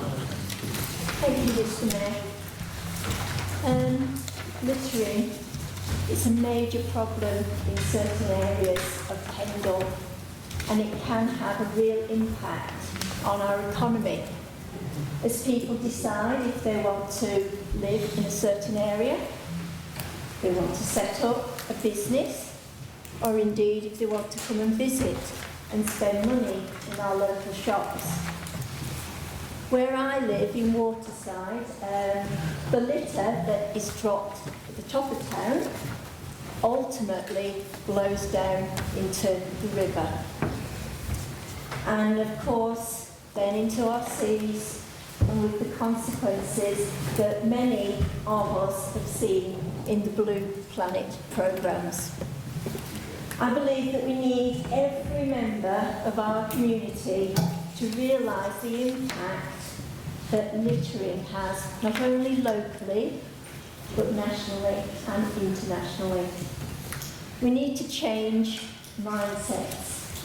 Yes, fining some people dropping cigarette butts has made a difference.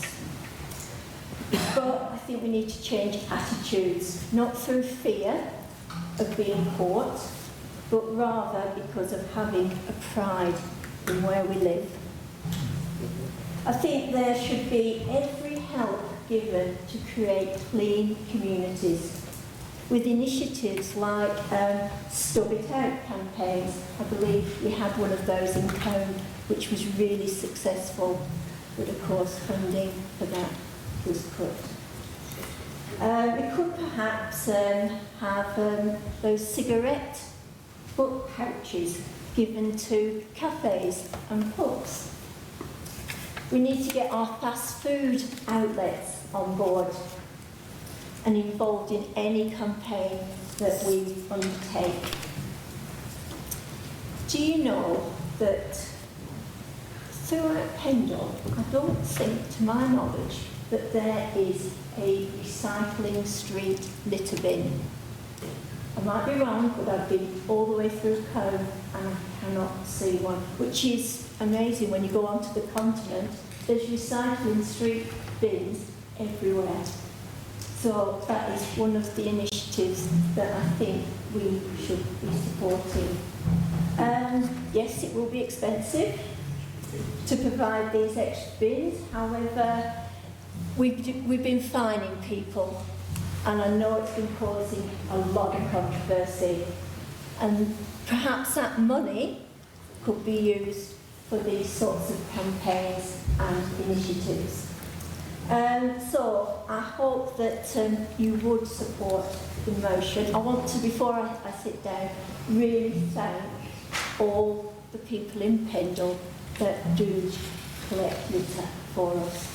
There's groups like Pick Up for Pendle, there's groups in the local villages in Trawden and I believe in Fens and Barnolford, of course, and they do an absolutely fantastic job, as well as Waterside Actions Group 2, which I obviously belong to. So please consider setting up a task force. Thank you, Councillor Mann. Seconded by Councillor Mills. Thank you, Mr. Mayor. What comes to mind for me is the campaign Keep Britain Tidy. A phrase used widely when I was at school in the 1960s. An organisation which developed from a resolution passed by the National Federation of Women's Institutes to keep Britain tidy. In the 1970s, some 50 years ago, there was a national campaign featuring celebrities of the time in a Hearts and Minds initiative. This started to have a huge impact on people's attitudes towards litter and littering. We have come a long way since those days. For example, the National Spring Clean Day, the Green Flag Scheme, Britain in Bloom and the recycling of waste, to name just a few. However, I feel that something has been lost over the course of this time. The owning of rubbish and litter and how to dispose of it in a correct and proper manner. I have read accounts of how district enforcement have acted in the course of their duties over the last 12 months. In particular, their dealings with vulnerable people. The term bully appears quite frequently. Persons going about their daily lives, perhaps with the stresses which life brings, then to experience harassment from district enforcement staff, sometimes even when they have done nothing wrong.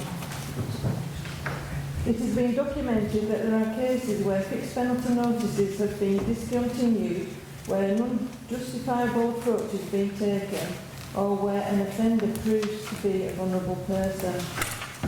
In fact, 14 cases where an offender was a young person, and 8 cases where they were considered to be vulnerable. I do think that there can be a different approach to tackling this little issue. We should be making positive strides to providing more receptacles for people to dispose of their rubbish, and also reintroduce a campaign in education. In effect, an indirect route rather than a confrontational one. Simple steps, but where a difference can be achieved. And it is for these reasons I will be supporting this motion. Thank you, Councillor Mann. Councillor Kelvin-Brass. Mr. Mayor, I would like to really concur with nearly all that has been said. And in fact, Mr. Moosdale wrote to me sternly last week to say I was having far too many ideas and about with waste service. He said, you know, I have loads of ideas, and so many of the ideas to do with education and engagement. And that is obviously so important for people in Pendle. But I have to say that the last video that I saw from District Enforcement, which was last week, the person said, who littered, why do I have to? So that is still something that has to be fully understood, and it's not. And my friendly amendment, because we're being so friendly tonight, really mainly concerns paragraph 2. I would like to change the second word, because I listened very carefully to Councillor Iqbal in his 10 greatest hits of his administration earlier, 30 greatest hits of his administration earlier, when he said that in fact district enforcement was one of them, and the retaining of his contract, and councillors voted having read what the officers had to say. So we're in the position where we have £22,000 that we wouldn't have had this contract been cancelled, and we have the equivalent of something like £200,000 worth of boots on the ground and people working for us that this council couldn't have afforded to replicate. So at that meeting, Policy Resources, I was there, the council, 2 parties didn't note it. I would like to change the second word of the first paragraph to welcomes. And the second paragraph, I would like to reference keep Britain tidy. And I would like to change it to Council believes that the most effective way of reducing the level of littering, like keep Britain tidy, is education, engagement and enforcement. And only then will we effect behaviour change that will help to decrease littering and flight.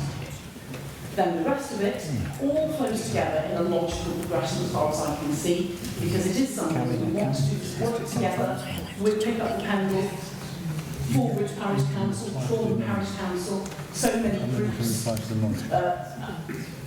Alice's group, the Wolfside Action Group, and Combe Bid, who are all working to try and get that community engagement. And only this week, I heard from Mr. Walker, who said that the first thing that he was doing is working with big businesses on a local industrial estate, and the district enforcement team there are giving out the cigarette butt pouches. So they're going to get those big companies engaged and their workforce engaged, and that will hopefully galvanise part of a bigger movement. So I do hope that you'll accept my amendment. Just before we continue, can you repeat the second amendment in full, because it seems to go on quite a while? All right, yes, second paragraph. So the first thing is in the first paragraph, the second word changed to welcomes. Yes. And then in the second paragraph, it's just the same as it is now. Council believes that the most effective way of reducing the level of littering, comma, like Britain tidy, comma, is education, engagement and enforcement, because only then will behaviour change be effected and help lead to a decrease in littering and flighting. Thank you. Just a second, just a second. So, will you accept that, Councillor? No, in that case. Councillor Turner first and then Councillor Greaves. Thank you, Mr. Mayor. Mr. Mayor, how wonderful it was to hear of district enforcement getting out the cigarette pouches. I'm pleased to see that. And I'm also pleased to have heard of instances where people have been found guilty of disposing of cigarette butts on the road, on the footpath, been penalised and have accepted their faults and have changed their attitudes. And as a consequence of that, long term one can see benefits coming from there. We know of certain members who have been working for 40 years on litter enforcement, and we must applaud them for it. But we are now beginning to see a turning circle, and I'm sorry, because people are being penalised for littering.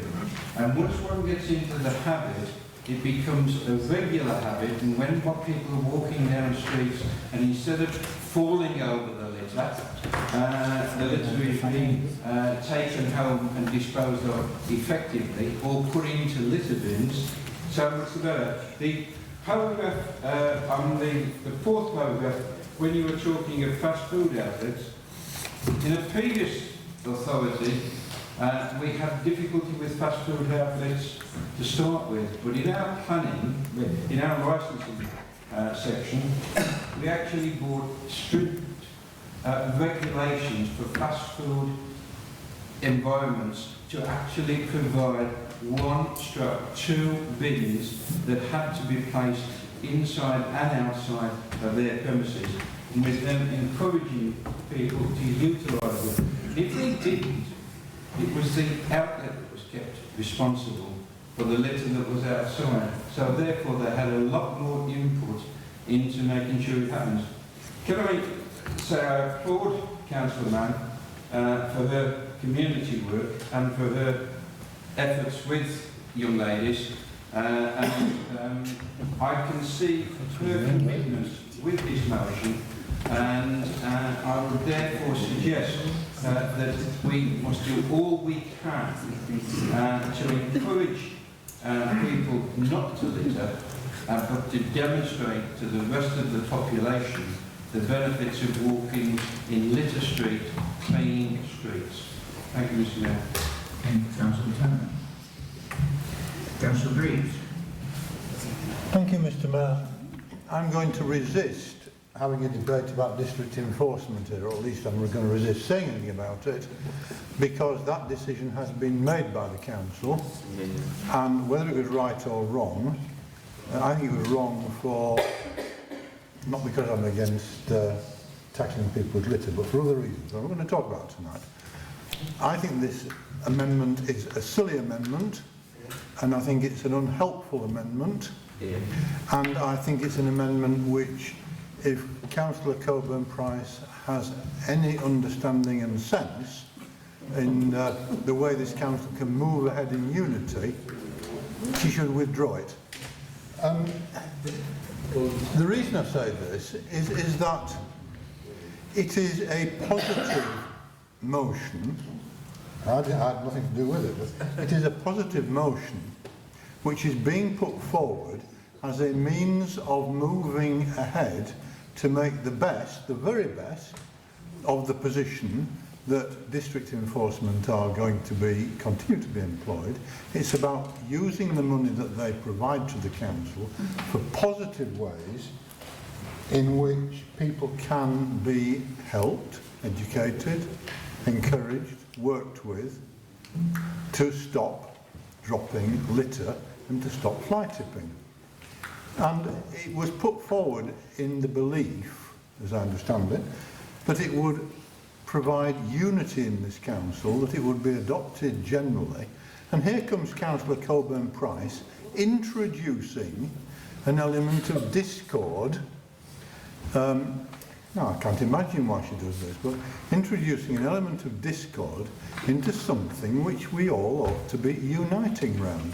So I would suggest that she withdraws her amendment. We know what she thinks about district enforcement. We know that other people have different views. We know that the council has decided to continue and to set up some structures which it's hoped will improve the position. That's fine.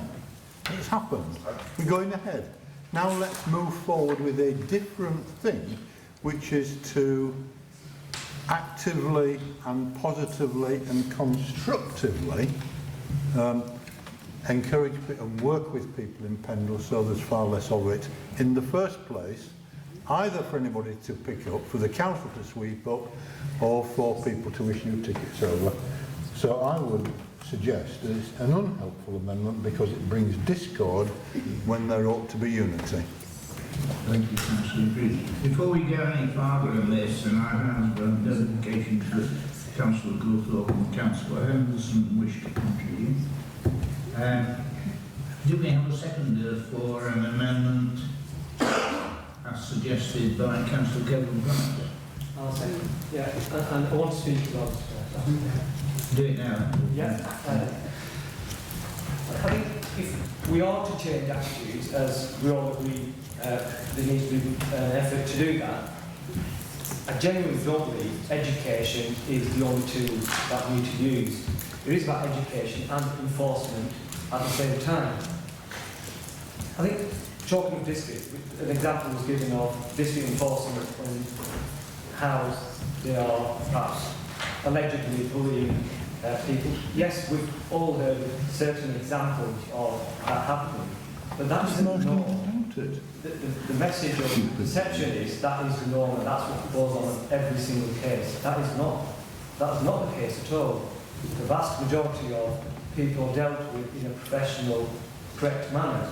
There will be the odd example, and we've already discussed in that Policy and Resources Committee that there are issues. No system is perfect, and that's what we've tried to address. And if we are really to show support to all the many people across the borough and the volunteers who do fantastic work, I think we do need to work with them.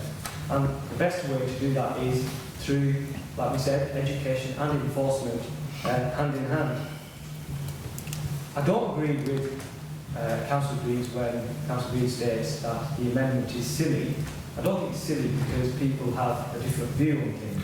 People have a different approach. There's nothing wrong with that. If you don't happen to agree with the approach, perhaps the motion sets out.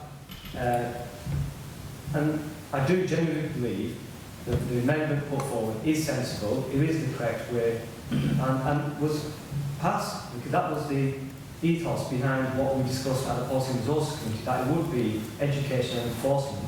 And the vast majority of that committee did agree on that, so I'm happy to second the motion. The amendment. Thank you very much. Before I return then to Councillor Goldthorpe. Thank you, Mr. Mayor. I'm not going to talk about enforcement, the company itself, but for my past sins, I had 2,500 stores to worry about. And one of the biggest issues was tab ends, both from staff and indeed from customers. And I was interested in two things came out of me. I'm very interested in the marine ecology. And I know that Keep It Tidy have launched this major campaign late this year, around Manchester as well, on the effect of cigarette butt ends once they get into the marine life. They are absolutely killers, not just of humans, but of fish. So I thought that was worth noting. I also started to do a bit of research, because I remember, and there's probably one or two of us in this room who remember when it was £10 fine for littering. And that was quite a massive fine in those days, and you're going back 50 years. 1957. Sorry? 1957. I remember when it was a so a tenner was a lot of money then. You know, it bought you probably 10 pints of best bitter and some cigarettes, but it was a lot of money. So I have a lot of sympathy with what's going on at the moment, but interesting enough, when you do the research, keep Britain tidy, come out with those 3 tenets. One, you've got to educate. There's no doubt about that, and we should be taking on board that smoking is still killing people.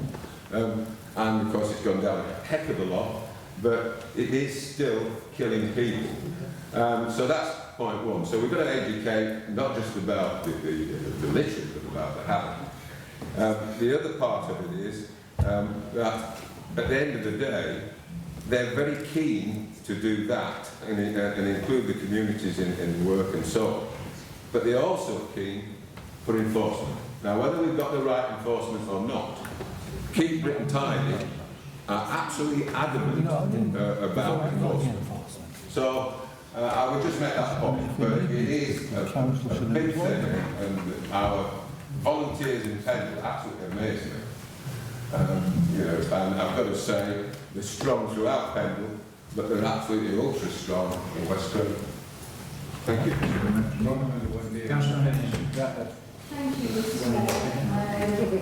Can I just say, I do agree with having some things that we can put forward to get rid of litter. I've always said litter is terrible. Everybody seems to go round and round in a circle and bring this up year on year out. Now, for me, if we talk about different sections within this fast food, it's not just outside the fast food areas. I don't live in town, but I can guarantee when I go out first thing in the morning, there'll be rubbish bags from fast food areas because people come to park their cars up. And I won't mind, there's a FEB. And they don't provide them, not in the big centre. So it's not just about putting bins out by fast food areas. Secondly, cigarette ends. As you all know, I work for the NHS, and there's always cigarette ends outside the door of the hospital. And I think it's disgusting. And no matter what you do, put signs up, say to people, don't you can't smoke here, cigarette ends in the bin. People will still go for cigarette ends on the floor. Yes, cigarettes do kill people. COPD is on the increase. People here who do have COPD, a man who's just passed away from end-stage COPD, and she always said if she'd have known what she knows now, she would never have started smoking. So cigarettes are a killer, one way or another. The last thing I want to mention is your fixed penalty notice on dogs, not on leaves. That's impossible unless they're not on a leave walking through town from the centre, because there's nothing legal that you can put a fixed penalty notice on somebody with a dog walking through the street. There's nothing there, Mr. George. But yeah, I want to see something that is positive from this council going forward that we can try and stop littering. Thank you. Thank you, Councillor. Any other speakers on this one? Councillor Kevin Price, would you like to say anything more in terms of your amendment? Okay. You don't have to. Go out. You invited me. I think the more exposure she has, the better. The tenets of Keep Britain Tidy, which Councillor Boothall reiterated, are so important, and they are part of this council's zero tolerance on litter. This is the council that only a few months ago declared a climate emergency, and so therefore, to me, we should follow the experts who know how best to try to engage with the public and how best to change behaviour. So I am totally supportive of Councillor Mann. I'm totally supportive of all the hard-working community groups that get out there into shrubbery as I do, falling into shrubbery sometimes and getting all of that litter. But there has to be the other side of it, and that's just why I changed that second paragraph as an amendment, just so that it represented what was agreed at the Policy and Resources Committee. Councillor Mann. to wrap up the debate on the amendment. On the amendment. Well, when Councillor Coburn-Price mentioned welcome the decision of the Policy and Resources Committee, okay, I've accepted it and noted it, but I don't actually welcome it. A friend of mine, she was followed by an enforcement officer. I was surprised that you actually saw a tape of an incident, because when I asked to do the similar thing, I was denied because of data protection. However, she did do the dropping of the item. She accepted that, but the fine had her wrong name and also the wrong location. And so I do not agree that really that enforcement agency is perhaps the right way to go. So I would say that we should really just accept these words. We've accepted that there are enforcement agencies in Pendle, there's no problem about that, but I think these words should remain. Thank you, Councillor Mann. So we're going to have a vote, show of hands on the amendment, as proposed by Councillor Coburn-Price. Those in favour of accepting the amendment by Councillor Coburn-Price, please raise their hand.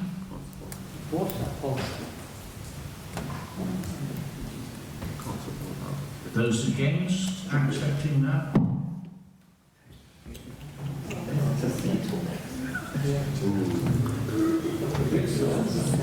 So the amendment is lost. Can we therefore go straight to the vote on accepting the original notice of motion as printed on the sheet? Those in favour of acceptance, please show.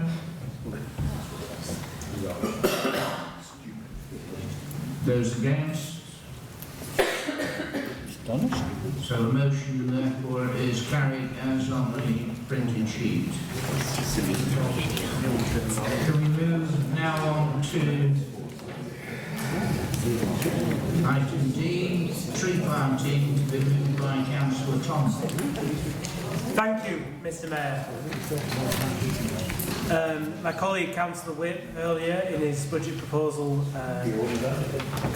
alluded to the Woodland Connect scheme, which is the Ribble Rivers Trust's initiative to plant a vast number of trees in the Ribble catchment.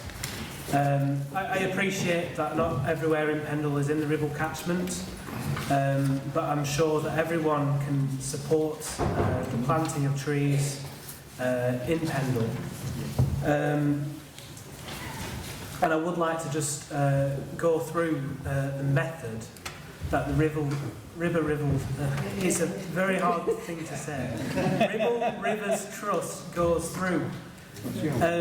They take a very science-first approach. They have spent a lot of time collecting data. They have maps that have overlaid data on the impact the trees will have on people's mental health, the reduced risk of flooding, the reduced amount of temperature rises in water, keeping fish populations healthy, and a myriad of other things that just can make our water systems in Pendle and the surrounding areas in Lancashire better.